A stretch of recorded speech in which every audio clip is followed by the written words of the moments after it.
I'm always looking for a better and easier way to check and adjust the tire pressures on my car, so I purchased this JACO ElitePro Digital Tire Pressure Gauge. I really love that this gauge makes checking my tire pressure super easy, and I can read it without wearing my glasses. In this video, I'll show you how easy it is to use and explain why I just love it. But there is one gripe too. Now, by the way, this is not a sponsored video, but I've included links to the products I use in the description below. This tire pressure gauge is perfect for both track days and home garage use because it's dual pressure sensors certified to 1 psi, offering reliable readings up to 200 psi, the 100% solid brass and steel parts shielded by the shock-resistant gear-style protective guard to protect against drops and impact. Features ultra-soft and strong 10-inch fully rotational leak-proof hybrid flex air hose with 360-degree swivel-angled air chuck.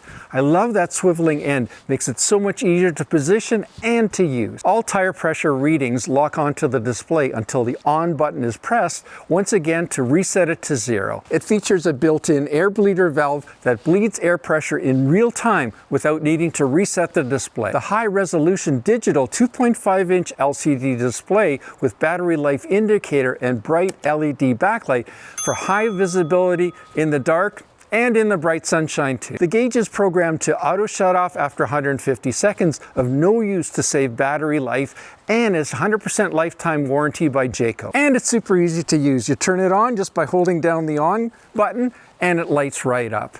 And you can change the units based on what you typically use. I mean, probably you're using PSI. And then all you do is remove the valve stem cap, press on the valve stem and read the pressure down to 1/10 of a PSI.